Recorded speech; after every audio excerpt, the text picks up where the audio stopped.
अस्सलाम वालेकुम व्यूअर्स। आखिर कब तक के साथ मैं हूं काशिफ बशीर खान। व्यूअर्स, आज के प्रोग्राम में जो हम टॉपिक्स डिस्कस करेंगे, सबसे पहले आपसे वो डिस्कस आपको बता दूं, मैं शेयर करता चलूं। भारत पर अमेरिका ने टैरिफ में 25% का और इजाफा कर दिया है, और उसका जो एक्सक्यूज दिया है या रीज़न बताया गया है डोनाल्ड ट्रंप की तरफ से, उन्होंने कहा जी चूंकि भारत जो है रूस से पेट्रोल खरीद रहा है, पेट्रोलियम मसनूआत खरीद रहा है, इसलिए ये 25% एक्स्ट्रा जो है, जो इनिशियली 25% टैरिफ लगाया था, उसके साथ ये जो 25% है, ये भारत को रूस के साथ तजारत करने का हर्जाना अदा करने पड़ेगा। डोनाल्ड ट्रंप ने ये कहा है, जिसके ऊपर इंडियंस जो हैं, जो इंडियन मिनिस्टर्स हैं और उनके जो मीडिया है, वो काफी शोर मचा रहा है, लेकिन अभी तक इसके ऊपर से नरेंद्र मोदी का नरेटिव सामने नहीं आया। इसके अलावा दूसरा टॉपिक जो हम डिस्कस करेंगे वो है कि तहरीक इंसाफ कल के एहतजाज के बाद क्या करने जा रही है।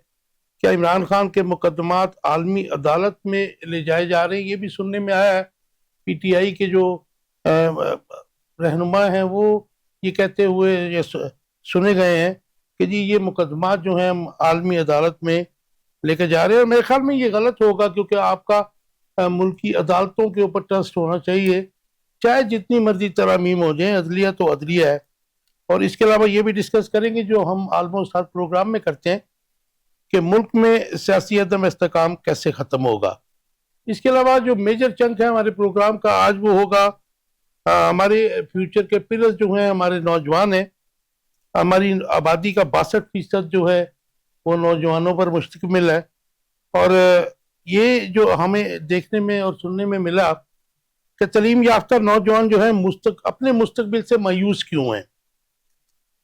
और इसके अलावा 32 लाख नौजवान जो है गुज़श्ता 3 सालों में, ये जो है डाटा है, ये हुकूमत का है, कि मुल्क से बाहर क्यों चले गए और नौजवानों का बाहर क्या मुस्तकबिल है। हम देखते हैं कि यहाँ से बेचारे जो जाते हैं, कुछ स्टूडेंट वीज़े पे जाते हैं, कुछ पैसे दे के जाते हैं, और कुछ डंकी लगा के जाते हैं, फिर वो अमवात होती हैं और मतलब कुछ गुमशुदा हो जाते हैं। बड़ा भयानक सी वो एक पिक्चर आती है हमारे सामने। तो ऐसा क्या मसला है कि पाकिस्तान में रहकर वो काम क्यों नहीं करते, सॉरी, क्या करना चाहते। और नौजवानों को मुल्क से बाहर जाने से रोकने के लिए हमें क्या इकदाम करने होंगे। और इसके अलावा जो हम देखेंगे कि ये जो मुल्क के दूर अफ्ताता इजला हैं, और स्पेशली बलूचिस्तान, इसमें संतों का ना होना जो है नौजवानों का मायूसी का सबब बन रहा है, और ये नौजवानों पर क्या बुरा असर डाल रहा है। तो ये तमाम बातें हम डिस्कस करेंगे।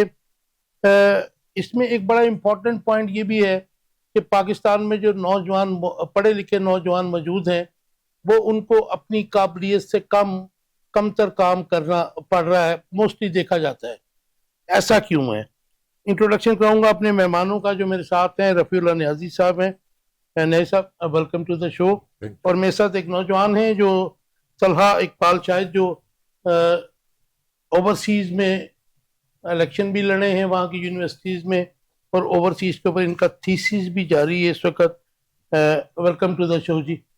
आपसे शुरू करते हैं। नए साहब, मुझे ये बताइएगा कि ये भारत पर अमेरिका ने जो टैरिफ में एकदम से इजाफा करके उसको डबल कर दिया है, 50% कर दिया है, मेरे ख्याल में ये अननेचुरल नहीं है।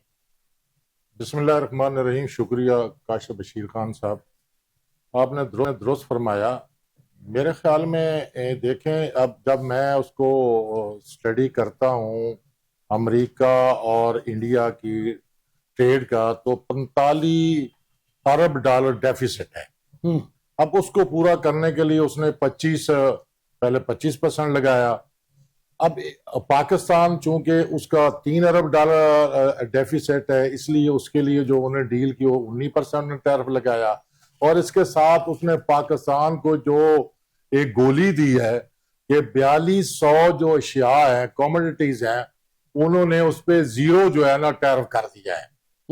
लेकिन पाकिस्तान पर उसने 19% कर दिया। इनफैक्ट इसके पीछे स्टोरी जो मैं देख रहा हूं, ये यानी मेरी अपनी राय है कि चाइना, रशिया और इंडिया ये बिल्कुल कम टू द क्लोज ये हो रहे हैं और एक ब्लॉक बन रहा है। और कबल अजीम भी चाइना, रशिया की और इंडिया की ये ख्वाहिश है कि वो अपने अपनी करेंसी में एक दूसरे के साथ लेन देन करें। इससे डॉलर को जो मार पड़ेगी और डॉलर जो है ना उसका डाउन सर है कि ब्रिक्स का मेंबर बन के तो फिर वो अपनी करेंसी में कर सकते हैं ना जी। जी कर इस तरह चाइना के जो पहले उसके साथ जो डिफरेंसेस थे उसमें भी कमी वाकया हुई। आप देखें ना दुनिया की जो है ना मोर देन 50% जो है आबादी पॉपुलेशन 3 कंट्रीज के अंदर है। और इन 3 के पास स्किल्स भी है, इनके 3 के पास रॉ मटेरियल भी है, इन 3 के पास जो है ना हर किस्म के जो रिसोर्सेज वो है। और मुझे लग ऐसा रहा है कि ये एससीओ को जो है ना ये एस्टेब्लिश करके एक ब्लॉक बनाना चाहते हैं अमेरिका के खिलाफ।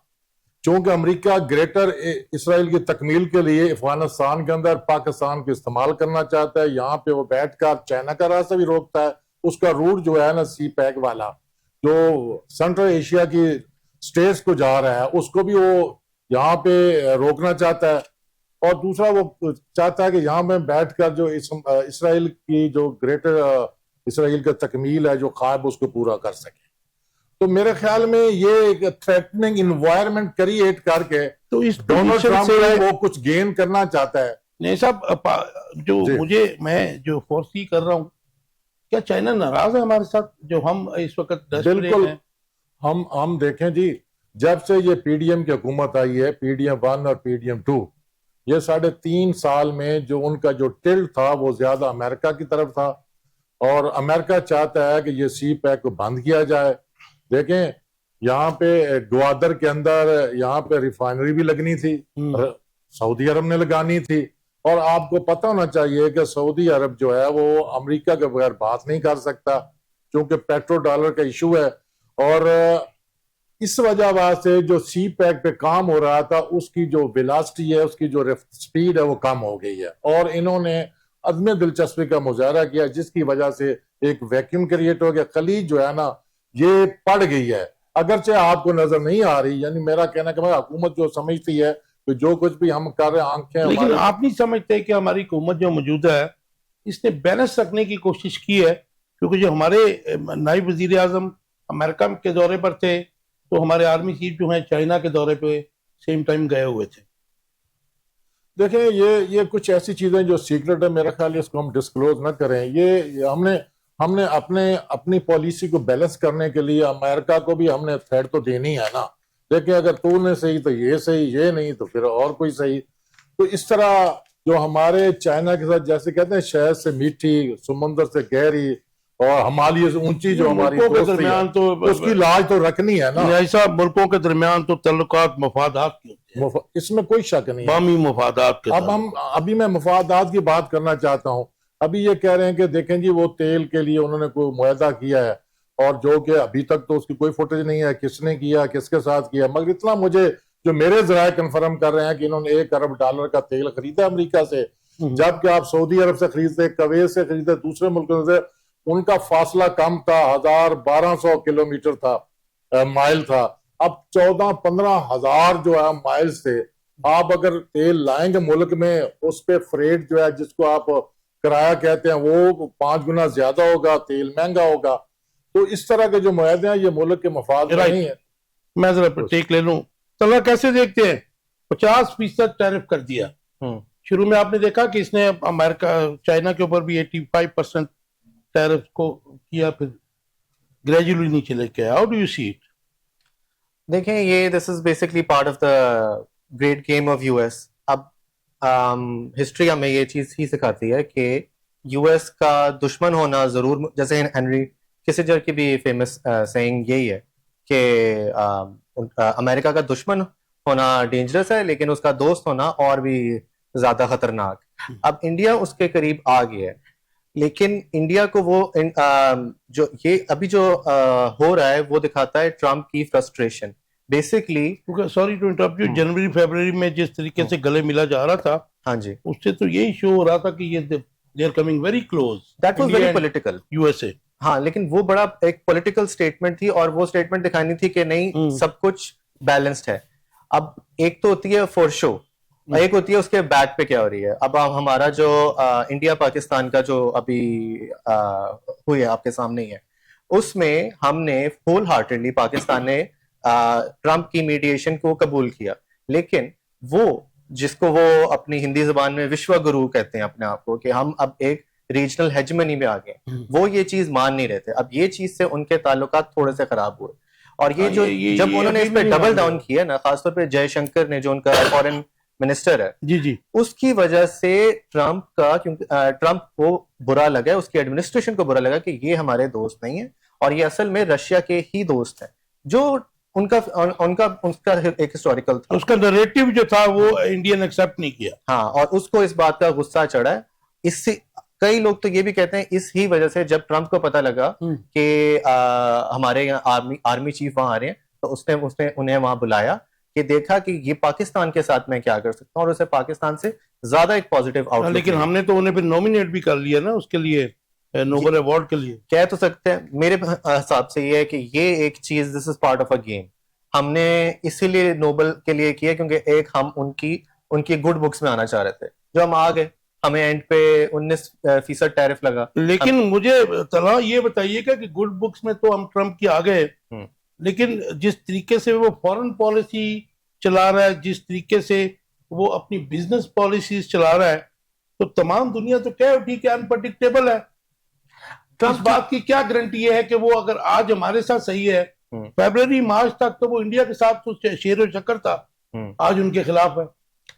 यही तो बात है ना, this is how America operates, और ट्रंप उसकी एक मैनिफेस्टेशन है। ट्रंप जो है वो बहुत ही कैरेट एंड स्टिक सामने से करता है। इतना अगर आप पूरी तरह यूएस की अगर हम हिस्ट्री दिखा लेना, ट्रंप इतना ज्यादा डिफरेंट नहीं है। बस ये कि ट्रंप बहुत क्लियरली बताता है कि ये मैं अमेरिका हूं। पहले जो ये ओबामा वगैरह थे वो ऊपर से बोलते थे कि हम अनप्रिडिक्टेबल नहीं है। ट्रंप का अपना ईगो भी इसमें क्योंकि लिखा जाता है। उसको अगर आप पर्सनल लेवल पे बता रहे हैं कि भाई मैं तुम्हारी वजह से ठीक हूं, तुम्हारी वजह से दुनिया चल रही है, अच्छा, एक तो और वो बहुत खुश हो जाता है। इंपॉर्टेंट बात है कि जो पूरी दुनिया को ट्रंप ने शो किया, या अभी भी वो प्रिटेंड करता है कि मैं एंटी डीप स्टेट हूं या एंटी एस्टेब्लिशमेंट हूं, ऐसी कोई बात है?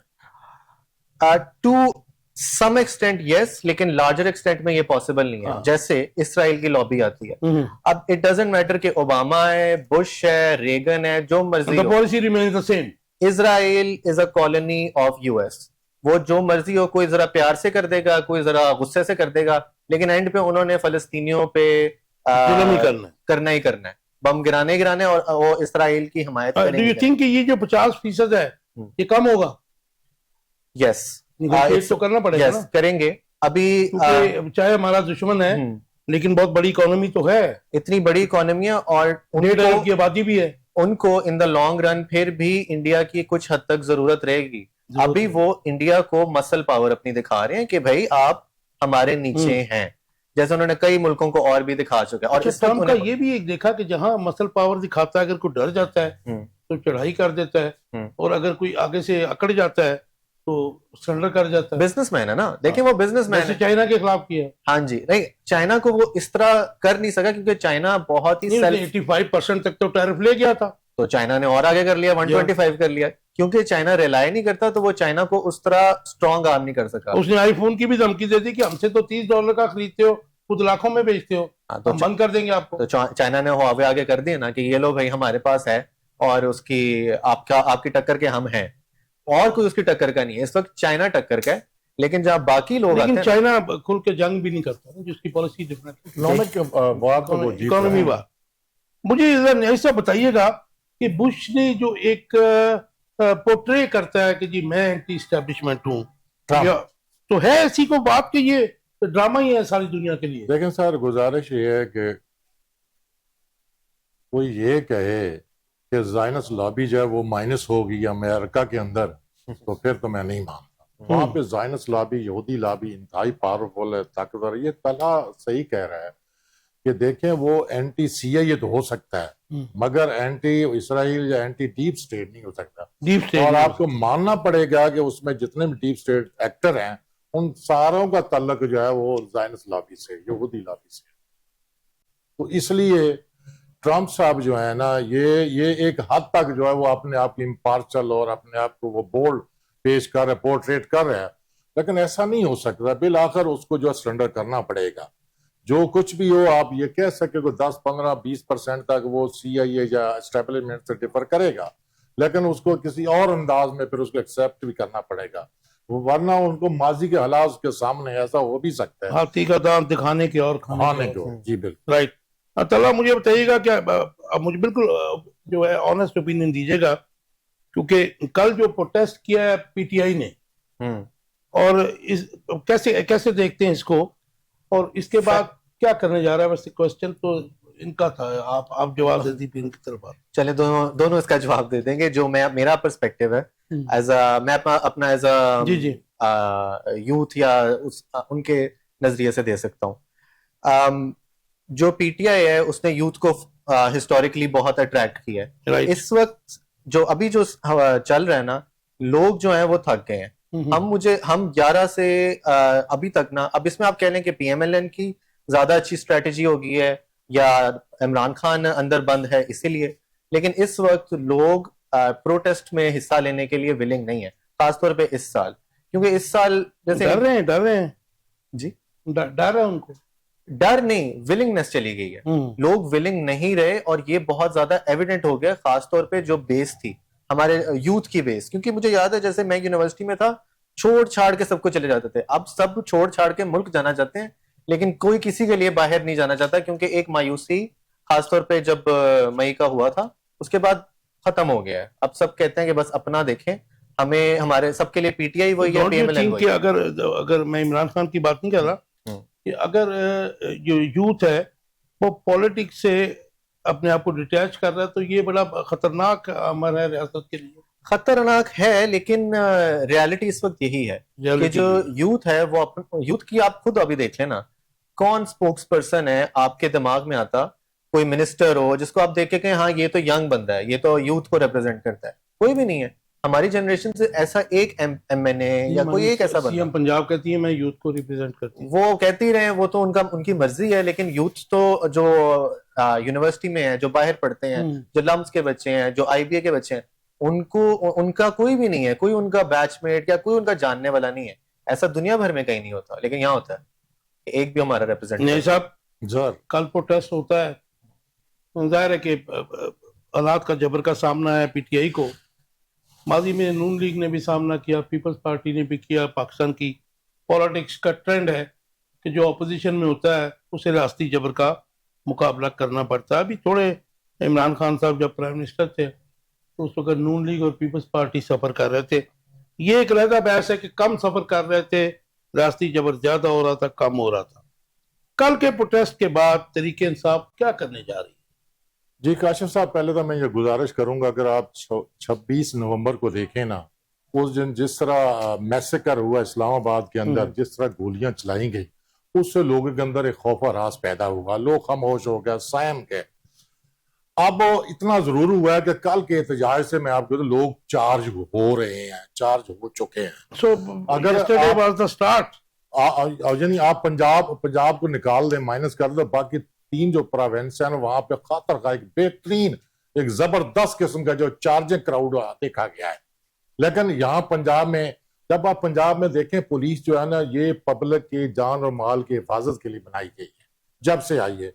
तो कल मैं देख रहा था एक फुटेज के आली हमजा जो चीफ ऑर्गेनाइजर है गालबन पंजाब की, और उसकी वो अकेली गाड़ी पे जा रही थी और पुलिस जो है वो डंडों से उसके शीशे और गाड़ी को तोड़ रहे थे। मुझे बताया जाए वो कंसेप्ट किधर गया है कि लोगों की जान और माल का, ये बड़ी ज्यादती, ऐसा नहीं होना चाहिए। जब आप इस किस्म का जबर करेंगे कि लोगों पे 780 लगाए, मैं आपको बताता चलूं सर, आप माशाल्लाह सीनियर है, सीजन्ड है, बहुत सारे चैनल्स आपने काम किया, लोग आपसे लर्न करते हैं। मुझे बताया जाए इमरान खान के दौर में क्या किसी के खिलाफ 780 लगी है? देखिए, ये प्रोटेस्ट करना, ये एहतजाज करना with in the law, with in the constitution, ये आइन हक देता है। ये आइन वो पूरा एहतजाज होना चाहिए, मगर नहीं सर, मेरी गुजारिश सुने।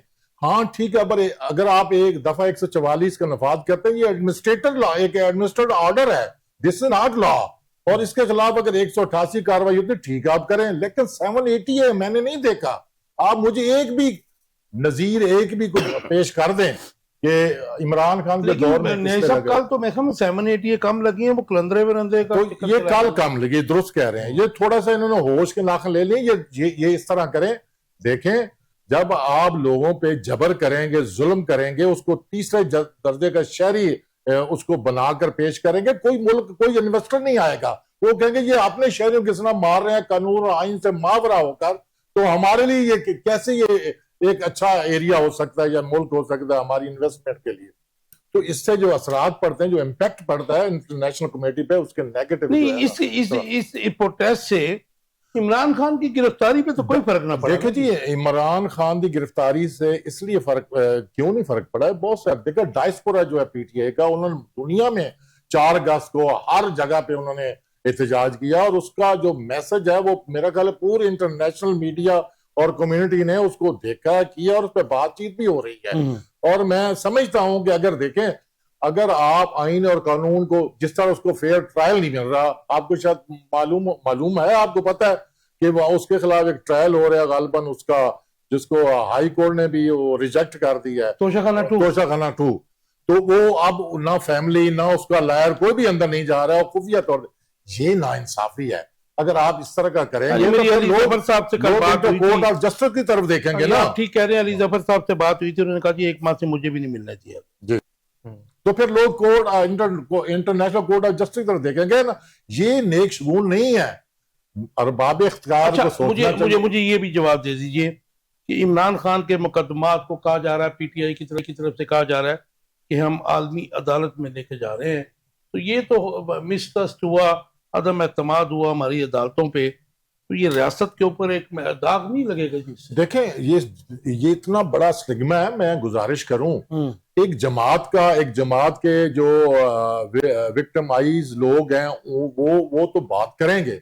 ओवरऑल इसका इम्पैक्ट जो है पाकिस्तान की जुडिशरी का ऊपर जाएगा, पूरी दुनिया में जाएगा। मैं जैसे पहले अर्ज कर चुका हूं कि कोई लोग इधर आके नहीं करेंगे। तो फिर आप लेके जा रहे हैं जी? ये बिल्कुल लेके जाएंगे जब यहाँ इंसाफ, ब्रिगेडियर अमजद साहब ट्रायल नहीं मिलेगा। अमजद साहब ने ब्रिगेडियर रिटायर्ड अमजद मलिक साहब ने ज्वाइन किया है, मैं जरा वेलकम कह दूं। ब्रिगेडियर साहब, welcome to the show. Thank you sir, thank you sir. मैं आपकी तरफ आ रहा हूं, मैं जरा स्टांस ले लूं। तलहा, मुझे बताइए कि इमरान खान के मुकदमात को आलमी अदालत में लेके जाने की बात कर रही है Tehreek Insaf, how do you see it? इसका मतलब है कि वो उनको यहाँ से इंसाफ मिलने की तवक्को नहीं है? नहीं, ये तो काफी हद तक क्लियर हो गया ना, जैसे केसेस हो रहे हैं, जैसे आपके सामने ही है, उनपे काफी केसेस चलाए गए, एक पे एक ज्यादा। अब यही देखें जेल में कार्रवाई हुई है। हाँ जी, अब सिर्फ इस तरह के उनके जो बेटे हैं वो एक वीजे के लिए अप्लाई करके कह रहे हैं कि हम वापस आएंगे, और स्टेट जो है वो डर के खौफ में चला गया। यही बताता है कि कितना अभी भी डर है उस बंदे का। आप तो इंग्लैंड में रहे हैं, मुझे ये बताइएगा कि नाइकॉप कार्ड वो कह रहे हैं गुम हो गया है, तो उस बेस के ऊपर उनको वीजा जाहिर है, अब तो नादरा बटन से पता चल जाता है। हाँ जी, तो उसके बेस के ऊपर अगर वो लाहौर एयरपोर्ट आ जाते तो क्या उनको वापस भेज देते, डिपोर्ट कर देते? पॉसिबल है कि वो डिपोर्ट कर देते, उन्हें करना नहीं चाहिए, लेकिन अब आपको पता ही है कि इस मुल्क में अभी, लेकिन वो पहले आते रहे, अब तो जाहिर है कि ये पॉलिटिकल, इस वक्त वो पॉलिटिकल है, अभी इस वक्त ये फुल पॉलिटिकल हो गया, क्योंकि वो एक तहरीक चला रहे हैं कि भाई हमारा जो बाप है उसे इलीगली अरेस्ट किया, and they're not wrong actually. लेकिन उन्होंने कोई ऐसा एफिडेविट भी नहीं दिया ना कि हम आके प्रोटेस्ट नहीं करेंगे, सियासत नहीं Why do they, मतलब मसला यही आता है ना, उन्हें ये एफिडेविट देने की जरूरत क्यों पड़ रही है? वो कोई ऐसा लॉ नहीं है जो कह सके कि भाई वो कोई प्रोटेस्ट नहीं कर सकते या कोई बात नहीं कर सकते। वैसे तो हमारा आईन ही हमें इजाजत देता है कि हम प्रोटेस्ट कर सकें, लेकिन उनको इस तरह का कोई एफिडेविट देने की जरूरत नहीं है। वो आके कोई पब्लिक ऑर्डर नहीं खराब कर रहे। तो पाकिस्तान की रियासत के ऊपर कोई बुरा इम्पैक्ट नहीं आएगा इससे? बहुत ज्यादा आ चुका है ऑलरेडी। पब्लिक फ्रीडम इंडेक्स में हम नीचे हैं, हमारा जो बाहर इमेज है वो खराब हो चुका है बाहर। It's very clear. इसमें हम तो कुछ नहीं कर सकते, जजेस को सोचना पड़ेगा, वही करेंगे। जजेस को तो करना पड़ेगा, वो उनका कितना वो कंट्रोल करते हैं। कैसे करेंगे जजेस? आप तो एक डिपार्टमेंट बन गया। Hope you are fine. ये जो 50% टैक्स आज कर दिया इंडिया के ऊपर डोनाल्ड ट्रंप ने, और उसने कहा जी रूस से जो तिजारत कर रहा है, उनसे तेल ले रहा है इंडिया, उसकी कीमत इसको अदा करनी पड़ेगी भारत को। डोनाल्ड ट्रंप क्या करना चाह रहा है? हाँ, ये thank you very much sir. ये बड़ा अच्छा सवाल है। देख, सवाल असल में ये होना चाहिए, सवाल असल में ये होना चाहिए कि इंडिया क्या ऐसी चीज को नो कर रहा है, यानी एब्सोल्युटली नॉट कह रहा है, जिसके ऊपर अमेरिका, उसको हम पंजाबी में कहते हैं पूछल तक लोग है, and that too against India, जो उसका स्ट्रेटेजिक पार्टनरशिप है उसके साथ। सर देखिए, हर मुल्क हम नहीं है, कुछ मुल्कों के अपने कुछ रूल्स रेगुलेशंस, कोई डेमोक्रेसीज, कोई सिस्टम, कोई रूल ऑफ लॉ होता है। हर जगह मार्शल लॉज नहीं होते। कुछ लोगों के अंदर अपने 1.5 अरब आबादी लेके ये जुर्रत रखते हैं, वो कह दें कि अगर आप समझ रहे हैं कि हम चाइना हमारे खिलाफ है, या हम रशिया से कुछ तजारत कर रहे हैं, या पाकिस्तान हमारे अगेंस्ट है, या कोई हिंद सिंध हमारे खिलाफ है, तो आप हमें ब्लैकमेल कर सकेंगे। मैं कहता हूं कि जहां हम एंटी इंडिया कंसेप्ट रखते हैं, और रखना भी चाहिए, मिलिटरली पॉलिटिकली, आप देखेंगे वो आपसे कितना स्ट्रांग है कि उसने स्टेटस ना की है, किस चीज पे की है। That is very important to think कि उसने किस चीज को नो किया। क्या आप जो टोटल बरसगीर का 15 से 20% है, अगर आपके पास ट्रिलियंस और ट्रिलियंस ऑफ डॉलर्स के मादनियात है, तो उसके पास इससे ज्यादा नहीं होंगे। क्या उसने उस पे ना किए? तेल सब कुछ नहीं है। क्या उसने इस चीज को ना किया है कि मैं चाइना से अपने तजारती ताल्लुकात खत्म करूंगा? क्योंकि चाइना के साथ उसके मिलिट्री के और सिस्टम है, लेकिन देखिए हिंदुस्तान 1.5 अरब लोगों की एक बहुत बड़ी मार्केट है, राइट, और उसके अंदर बहुत बड़ी इन्वेस्टमेंट है चाइना की। तो क्या उसने इस चीज से इनकार किया कि मैं चाइना से ताल्लुकात खराब नहीं करूंगा? यकीनन नहीं किए। उसकी वजह यह है कि आज उन्होंने अनाउंस किया कि अभी सितंबर में जो शंघाई की मीटिंग हो रही है, हम उसमें एससीओ की वो कौन सी, वो हम उसमें जाएंगे। इसका मतलब है कि वो उसने अमेरिका को आंखें दिखाई है। तो मेरा एक क्वेश्चन है, और तमाम उन लोगों से जो आप टीवी पे बैठ के परसेप्शन बिल्डिंग करते हैं, तो क्या होगा उस वक्त अगर चाइना, हम चाइना को नहीं, अगर चाइना हमें छोड़ दे, तो हमारे पास क्या ऑप्शन है? America? Sir, America is no option. America is no option for any country in this world. ये वही अमेरिका है जिसने यूक्रेन को रशिया के साथ लड़ाया और खुद पीछे हट गया। ये वही अमेरिका है जिसने पिछले मई के कॉन्फ्लिक्ट में कहा था मैं न्यूट्रल हूं, ये इनका जाती मसला है। वो तो चाइना हमारे रेस्क्यू के लिए आया। लेकिन हम इस वक्त कैच 22 में है सर। हमारे लिए इस वक्त मसला है कि हमने 71 में क्या हम किधर जाए? ब्रिगेडियर साहब 71 में भी कह रहे थे जी बेड़ा आ रहा है, अमेरिकन बेड़ा आ रहा है। वो बेड़ा गर्क करने के लिए हमारा आ रहा होता था। ये सारा, ये देखिए, अमेरिका के ऊपर ट्रस्ट करना, इट इज मतलब है कि you are burning your own boats. इसके अलावा और कुछ नहीं है। बाकी आपकी जो पॉलिटिकल डिस्कशन हो रही है वो बड़ी इंटरेस्टिंग है। और मैं देखिए कि एक बात बताऊं, जब तक किसी मुल्क के अंदर पॉलिटिकल स्टेबिलिटी नहीं होगी, और उस पॉलिटिकल स्टेबिलिटी का क्या मतलब है, पॉपुलर वोट के साथ आप नहीं होंगे, तो political stability is directly proportional to the economic stability. ये मुझे जरा जवाब दे दीजिए, टॉपिक्स और भी हैं आपसे वो डिस्कस करने हैं। ये जो पीटीआई जो कह रही है कि जी हम आलमी अदालत में लेके जा रहे हैं, आलमी अदालत इंसाफ में इमरान खान के केसेस, तो रियासत पाकिस्तान जो है वो कहाँ पे खड़ी है? और हम मतलब ये क्या पाकिस्तान के लिए कोई गुड नेम तो नहीं अर्न होगा? देखिए, हमारा गुड नेम, सानू गुड नेम दी भाई थोड़ा पहले केड़ा गुड नेम, वो हम पहले ही ऐसे थे। अब हम अगर देखें ना, अगर हम अब कोई बुरा भला कह रहा है तो कहना रहे सानू की। आप जो कुछ हो चुका है इस मुल्क में पिछले 3 सालों में, तो क्या इंटरनेशनल लेवल पे हमें लोग शाबाशी दे रहे हैं? लोग फिंगर पॉइंटिंग कर रहे हैं। अच्छा, आपने आपने सियासी अदम इस्तेकाम की बात की, क्या मतलब कैसे देखते हैं कि ये जो केओस है, पॉलिटिकल केओस मैं इसे कहता हूं, ये कैसे खत्म हो सकता है? मतलब जाहिर है कि ये पोलराइजेशन बहुत ज्यादा बढ़ चुकी है। सर, इस तमाम बातों का, इन तमाम सवालों का जवाब जो है ना, वो एक अडयाला रोड की तरफ जाता है, जो कि अडयाला जेल पे जाके खत्म हो जाता है। यस, उन्हें बाहर कटो, सारा काम सिद्ध हो। अच्छा, Is it क्यों so कर रहे easy? हो आप ऐसे? समझते हैं कि इतना आसान है उसको निकालना जी बाहर? आप सर, क्योंकि हम आपको मसला पीटीआई तो नहीं बहुत निकाल आसान सकी है। पीटीआई तो कौन सी पीटीआई? क्या बैरिस्टर गौर को पीटीआई कह रहे हैं, गड्ढापुर को कह रहे हैं, जरताज को कह रहे हैं, अली मोहम्मद को कह रहे हैं? आप किसको पीटीआई कह रहे हैं सर? जो इस वक्त अंदर है, जिसके ऊपर इस वक्त केसेस है, जो इस वक्त मुल्क से बाहर है, वो पीटीआई है। बाकी सब कंप्रोमाइज्ड है, 2 नंबर है, बिके हुए हैं, डरे हुए हैं, झूठ है, फ्रॉड है। राइट, मैं जरा थोड़ा सा आगे चलूं जी। तलब ये आप नौजवान हैं, ये आबादी ऑलमोस्ट 62% यूथ है हमारा जी पाकिस्तान का। ये जो तालीम याफ्ता नौजवान है पाकिस्तान से मायूस क्यों है, नाराज क्यों है? आपके सामने ही है अभी, आपकी जो अपनी डिस्कशन ही आप ले लें उसमें, तो उसी में बता देते हैं।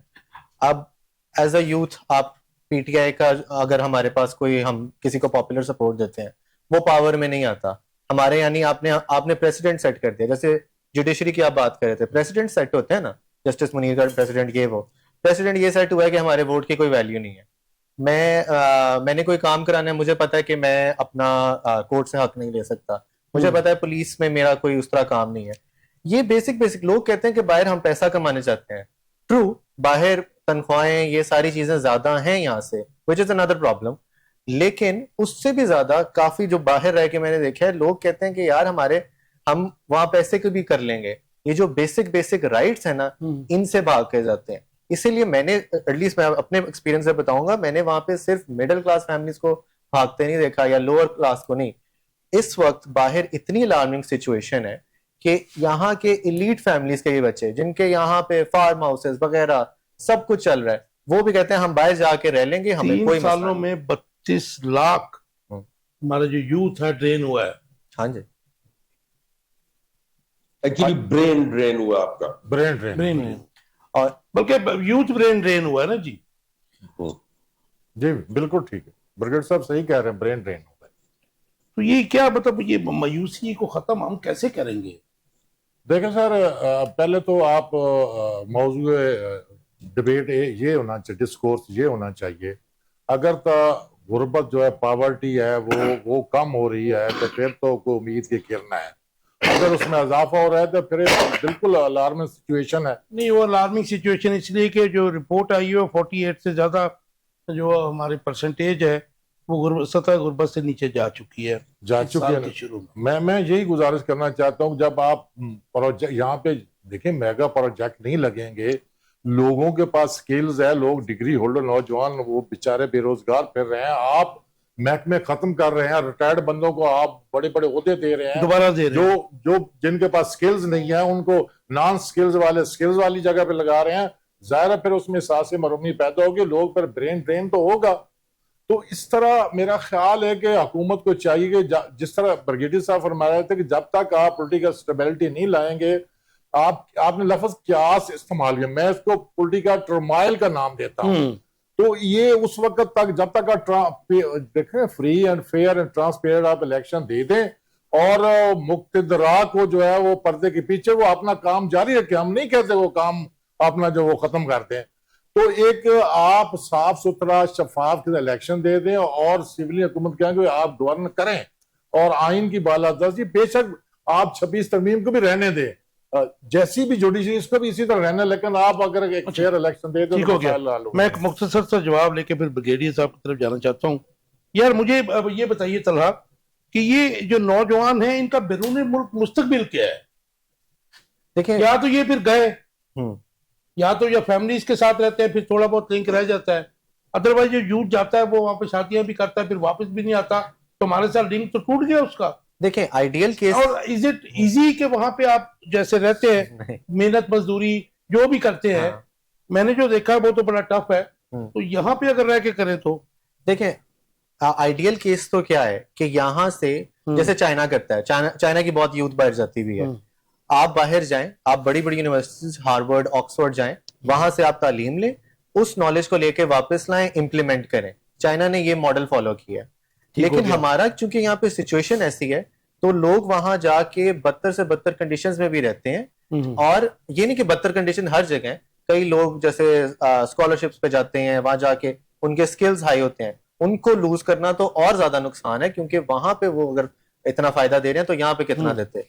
लेकिन ब्रेन ड्रेन की बात की ना जी अभी। हाँ जी, तो ये हर लेवल के लिए वहां पे जाके लोग सफर करने के लिए अब तैयार होते जा रहे हैं। पहले नहीं थे, 10 साल पहले नहीं थे, 5 साल पहले भी नहीं थे। इवन जब मैं गया था तब ये चीज बढ़ना शुरू हो गई थी कि मैं हर साल नोट करता हूँ, ना ही कि मैं ज्यादा लोगों को देख रहा हूँ पाकिस्तान से आते हुए, बल्कि ज्यादा लोग विलिंग हैं इलीगल होने के लिए, हर काम करने के लिए, हर काम करने के लिए, कि बस पाकिस्तान ना जाना पड़े, जो मर्जी। This is really alarming. Very alarming. बगैर साहब कैसे देखते हैं, आपने भी कहा ब्रेन ड्रेन हो रहा, हमारा हो चुका 3 साल में। जो ऑफिशियल डाटा है दैट इज 3.2 मिलियन जो हमारे यूथ जा चुका है, और आपको पता है कि अनऑफिशियली हो सकता है इससे के 40% 50% वो लोग भी हों जिनका कोई डाटा हुकूमत के पास ओवरसीज का पिछले 30 साल से नहीं है, अब भी नहीं है।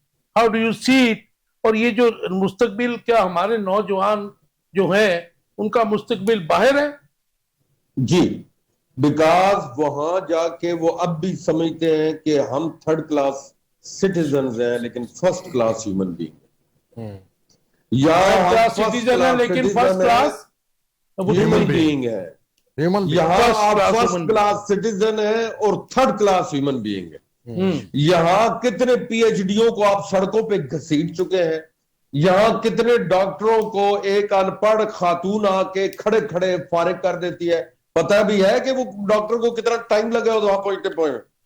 आपको पता भी है कि क्या, यानी आपको मतलब है लोगों को पता भी है कि वो डॉक्टर बनने में, इंजीनियर बनने में, बैरिस्टर बनने में, या इन वॉट एवर फील्ड उसकी कितनी एफर्ट अदर देन मनी जा रही होती है, और उसके बाद आप उनको पकड़ के बंद कर दें just on this, why have you raise your voice? Humiliation है सर। आर्टिकल कॉन्स्टिट्यूशन का कहता है कि you have freedom of speech unless it is against the state. अब क्या, यहां तो वापडा स्टेट है, यहां तो रेलवे है कहती है मैं स्टेट हूं, यहां तो पुलिस वाला कहता है असल में मैं स्टेट हूं, यहाँ डीएमजी ग्रुप वाला वो जो ब्यूरोक्रेट बैठा हुआ है वो कहता मैं स्टेट। आज ख्वाजा आसिफ जो है ब्यूरोक्रेसी के खिलाफ बोला है ना जी, और ख्वाजा आसिफ की गलत है ना, यकीन करो उसको जो लिख के दिया जाता है वो बोलता है, वो भी सही नहीं बोलता, वो भी गल और लिख के ऐसी देते वो बोल हो रहा है जाके। लेकिन आज उसने कहा कि ब्यूरोक्रेसी नहीं लूटा है। हाँ, तो इसलिए क्योंकि अभी हमने एक नैरेटिव ब्यूरोक्रेसी के खिलाफ बनाना है ना सर। अच्छा, क्योंकि कुछ ब्यूरोक्रेट्स आंखें दिखाने शुरू हो गए हैं, और जब ब्यूरोक्रेट आंखें दिखाएगा तो काम तो नहीं चलेगा। तो ब्यूरोक्रेसी को कंट्रोल करने के लिए उसके अगेंस्ट एक नैरेटिव तो बनाना है ना। अच्छा, ये नैरेटिव बिल्डिंग कह रहे हैं आप, ये narrative building sir. Who is Khawaja Asif, who is ये आपके जितना political, there is no political setup sir. मानते क्यों नहीं आप लोग क्या मार्शल लॉ है? आप लोग ज़हनी तौर पे क्यों इस परेशानी में एक को हाइब्रिड सिस्टम है? There is no hybrid system sir. जुर्रत है ख्वाजा कोई स्टेटमेंट दे के वजीर दिफा और आगे वो जस्टिफाई ना करे कि ये स्टेटमेंट मैंने क्यों दी है? क्या बात करते हैं सर। अब इसमें आप जितना मर्जी खौफ हरास का शिकार रहे, आप इस खौफ हरास का जो शिकार है आप, तो क्या करेगा गरीब आदमी? वो मुल्क छोड़ के बाहर जाएगा, लीगली और इलीगली। वो यहाँ डॉक्टर बनने से बेहतर है बाहर जाके मजदूरी करेगा। क्यों मजदूरी करेगा? क्योंकि वो जो कमा रहा है उसको डर खौफ नहीं है किसी चीज का, उसको इस चीज का खौफ नहीं है कि एक दिन मेरी फैमिली को कोई चौक के लाया जाएगा। ठीक है, उसको ये तसल्ली है। आप समझते हैं कि अदम तहफ़्फ़ुज़ जो है ये मेजर फैक्टर है? Sir, it is not only अदम तहफ़्फ़ुज़, it is socio economic injustice at the highest level at present. So who should be responsible? The government. Where is the government? Why don't they accept के we are not the government? लेकिन मैं आपको ये बात sir लिख के देता हूं, हालात चेंज होते हैं हमारे मुल्क में तो हर 10 साल बाद होते हैं। इन लोगों ने आप ही के सामने बैठ के कहना कि साढ़े ते हाथ बंधे हुए सर। हाथ बंधे हुए तो तुम्हें किस चीज ने मजबूर किया? लालच, खौफ, झूठ। ब्रिगेडियर अमजद साहब, टाइम बिल्कुल मेरे पास थोड़ा सा रह गया। मुझे ये बताइएगा कि जब हम बात करते हैं कि हमारा जो यूथ ब्रेन ड्रेन हो रहा है, ठीक है जी, और ये बड़ी अलार्मिंग सिचुएशन है कि ऑफिशियल डाटा शोज कि 3.2 मिलियन जो है हमारा यूथ जो है, ऑलमोस्ट यूथ है, वो जो है यहां से हिजरत कर गया है। तो आप समझते हैं कि बलूचिस्तान के जो मौजूदा हालात है उसमें ये फैक्टर जो है अपॉर्चुनिटीज का ना होना, सनतों का ना होना और राइट्स ना मिलना, ये बलूचिस्तान के मौजूदा जो है जो हालात है ये उनका शाखसाना है ये। बिल्कुल है। आप देखें बलूचिस्तान के जितने वड वडेरे हैं, जितने पॉलिटिकल लीडर हैं, जितनी एलीट क्लास है, असल तो ब्रेन ड्रेन उधर से हुआ है। और पता नहीं कहां कहां से पढ़ा के बाद सेटल कर दिए। वो खुद इस्लामाबाद या लाहौर में रहते हैं, कराची में भी तो वो रहते हैं, बेचारे सही अनपढ़ सर कराची में भी रहते हैं। वहां कौन लोग हैं बेचारे? वो बेचारे जो है वो उस शदीद सोशल इकोनॉमिक इनजस्टिस का शिकार है, जिनके पास इसके अलावा कोई चीज ही उन्हें नजर नहीं आई, उन्होंने बंदूक चुक ली। अब क्या करें? Who will address that? असल ब्रेन ड्रेन तो बलूचिस्तान से बाखुदा मैं आपको बता रहा हूं सर। मतलब है कि मैं देखिए, मुझे रिटायर हुए 10 साल हो चुके हैं। मैं मुख्तलिफ मुल्कों में फिरता हूं, लोगों से बातचीत करता हूं क्योंकि मीडिया का आदमी हूं। तो मैं उनसे जब पूछता हूं तो उनमें मुझे मैक्सिमम बलूची नौजवान नजर आते हैं। अब हमारा बलूचिस्तान उन लंबे लंबे बालों वाले डिसग्रंटेड लोगों को हम बलूच कहते हैं। No sir, they are very educated people. ये मेंगल जो है, ये सरदार जितने भक्ति है, ये मैं इन लोगों से मिला हूं बाहर जाके, ये बड़ी आला वो सिस्टम के अंदर है। Yeah, they are enjoying their life, I know. Yes yes. Right. मुझे बताइएगा नहीं साहब, टाइम थोड़ा रह गया। अब पाकिस्तान में एक तो ये मुख्तसर जवाब दे दीजिए कि अनफॉर्चुनेटली पढ़े लिखे नौजवान जो हैं वो अपनी कैपेसिटी, अपनी क्वालिफिकेशन से कमतर काम करने पर क्यों मजबूर है, और पाकिस्तान के नौजवानों के ख्वाब कौन खा गया? क्योंकि आज जैसे ख्वाजा आसिफ ने भी बात की, लेकिन वो ब्रिगेडियर साहब कहते हैं नरेटिव बिल्डिंग है। वो देखें जी, जो है तो सच वैसे बिल्कुल सही है। ये जो हुक्मरान तबके, हम तो उनको जी इसके जिम्मेदार ठहराते हैं, जो नौजवान के ख्वाब खा गए, ऐसी पॉलिसी नहीं लेके आए, उनके लिए जॉब्स नहीं आई, उनको जो ये इलेक्शन में जो अपना मैनिफेस्टो लेके आते हैं उसके मुताबिक उस पर पूरा नहीं उतरते। जवान नौजवान मायूस है। अभी आप बात कर रहे थे 10,000 डॉक्टर जो है वो अमेरिका के अंदर है, उन सब के ऐसे इकट्ठे कर रहे थे, पाकिस्तान का जितना कर्ज उससे डबल उनके पास पैसा है। देखिए वो बिल्कुल सही है। पाकिस्तानी ओवरसीज डॉक्टर्स की बात है। पाकिस्तान ओवरसीज डॉक्टर, मेरे ख्याल है अमेरिका के, मैं पढ़ रहा शायद अमेरिका के 10,000 डॉक्टर हैं पाकिस्तान। तो ये पाकिस्तान है। यहाँ पे मैं फिर वही बात है कि जब इंसाफ नहीं होगा। अब बलूचिस्तान की बात हो रही, बलूचिस्तान वडेरा सिस्टम है, ब्रिगेडियर साहब फरमा रहे हैं आज तक 77 साल हो गए बने, वहां पे वडेरों की हुकूमत है, लेकिन वो कॉलेज स्कूल में पढ़ने नहीं देते। ये बडेरा सिस्टम सिंध में भी है, ये पंजाब में भी है। आप इधर चलेंगे डीजी खान साउथ पंजाब में कुछ जगहों पे है, कुछ जगहों पे है। अब हुकूमत रियासत को चाहिए ना, ये मैंडेटरी कर दे कि उनको तालीम जो है वो, यानी बलूचिस्तान कोटा में उनको दाखिल करें बगैर किसी फीस के, बगैर किसी और चीज के। जब हम बात करते हैं बलूचिस्तान की तो राजनपुर, जामपुर, ये जो डीजी खान है, यहाँ पे भी बॉर्डर एरिया तो नहीं है। नहीं, बॉर्डर फिर भी कंपैरेटिवली जो बलूचिस्तान से वहां बेहतर है, कम गुलामी है।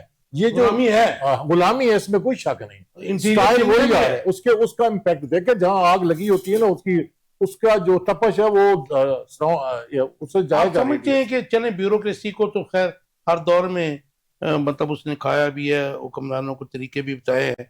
तो ये जो नौजवानों के ख्वाब दिखाने वाले कौन कौन है मुझे बताइए, हुक्मरानों की बात कर रहे हैं। देखें जो भी हुक्मरान है, मैं माजरत के साथ इसमें जो नुमाया रोल है वो ब्यूरोक्रेसी, सियासतदान और उसमें डिक्टेटर, ये एक ट्राइएंगल है। और इनको रेक्टिफाई किसने किया? वो जुडिशरी ने किया। मानना पड़ेगा 77 जस्टिस मुनीर से लेके ऑनवर्ड। तो ये सारे चीज हैं। देखें अब जब एक सुप्रीम मुल्क की आला अदालत के पास एक चीफ जस्टिस के पास कोई नोटिस वो नहीं ले सकता, या लाहौर हाई कोर्ट का चीफ जस्टिस नोटिस नहीं लेता, लोगों को इंसाफ अगर नहीं मिलता या किसी के साथ जुल्म हो रहा है, तो ये इस किस्म के जो मामलात हैं जो पब्लिक। जब हम जस्टिस मुनीर की और किसी और जज का नाम लेते हैं तो फिर हमें जस्टिस कर्नेलियस का भी नाम लेना चाहिए। देखो कॉर्नेलियस का भी नाम, कॉर्नेलियस जो है ना, आप हम ये समझते हैं कि जो जस्टिस कॉर्नेलियस का जो दौर हुकूमत जो जिस दौर में वो थे, वो भी तो एक डिक्टेटर था ना। यानी हम जमहूरी हुकूमत जहाँ लोगों की बात की जाती है, और क्या कहते हैं government by the people for the people जो है ना, उन्होंने क्या, वो तो डेमोक्रेसी क्या बात कर रहे हैं, क्या बात कर रहे हैं, डेमोक्रेसी की बात। मैं डेमोक्रेसी की बात कर रहा हूँ कि ये उन्होंने आवाम के लिए सोचना है ना, नौजवानों के लिए राइट। सोचना है, और वो ब्यूरोक्रेसी के हाथ में खेल रही है। जब भी हमने देखा वही पॉलिसियां बनाते हैं, उन्होंने साइन कर, ठीक है, यस सर, तरीके भी तो उन्होंने बताए लूटने के जी सबको। बिल्कुल। लास्ट है जी, नौजवानों के ख्वाब कौन खा गया, कौन कौन सा हुक्मरान था, बिल्कुल ऑनेस्टली मुख्तसर सा बता दीजिए। आई थिंक जब से हमारा मुल्क बना है तब से लेके अब तक ये जो इलीट्स की लड़ाई होती रही है ना, जैसे उन्होंने अभी काफी क्लियरली बताया था कि ख्वाजा आसिफ जो है ये नैरेटिव बिल्डिंग कर रहा है ब्यूरोक्रेसी के खिलाफ। पहले ब्यूरोक्रेसी ज्यादा चलो, पावरफुल जिसने थी। खाया उसके खिलाफ नैरेटिव भी बिल्ड कर रहे हैं कि जिसने खाया उसको पकड़े तो सही, नहीं, वही तो बात चाहे नहीं वो है। ब्यूरोक्रेसी है या पॉलिटिशियन है या कोई और है। पाकिस्तान मुल्क की इलीट्स का है, इसमें ब्यूरोक्रेट्स और ये पॉलिटिशियंस और ये जो कुछ चंद खानदान है और चंद इस्टेब्लिशमेंट टाइप लोग हैं, इनका ही प्लेग्राउंड है। जो बाकी अवाम है उसमें यूथ हो कोई भी हो, दे डोंट हैव अ से, और ये आपके सामने काफी एविडेंट है क्योंकि आपके पास नाम की डेमोक्रेसी है। क्योंकि अगर ये वाकई हमारे लिए होता या अगर इधर हम ख्वाब पूरे कर सकते तो हमें इतनी आप disenfranchisement बात कर रहे हैं आवाम को हम्म। एम्पावर करने की, जो डेमोक्रेटिक नॉर्म्स की बात कर रहे हैं। हम्म। अनफॉर्चुनेटली एवोल्यूशनरी हर 3-4 साल के बाद हम सुनते हैं कि एवोल्यूशनरी पीरियड आ गया, हम जी उससे सर। गुजरे हैं, हाँ, तो डेमोक्रेसी फिर शुरू होती है। अल्लाह करे कि ग्रास रूट लेवल पे नहीं है ना, ग्राउंड लेवल अवाम को डेमोक्रेसी उसके राइट्स मजबूत मिले। है। कोई हुक्मरान तो ऐसा है कि जो अवाम की कदर करे। आप दोनों दोस्तों का बहुत शुक्रिया, आपने अपना कीमती टाइम दिया। अभी बस आप देख रहे थे आखिर कब तक, हमारा टॉपिक बड़ा वसी था यूथ के ऊपर, लेकिन टाइम की कमी आपको पता आड़े आती है। उम्मीद है आपको प्रोग्राम पसंद आया होगा, आपके फीडबैक का इंतजार रहेगा। कल शाम 10 बजे तक। अल्लाह।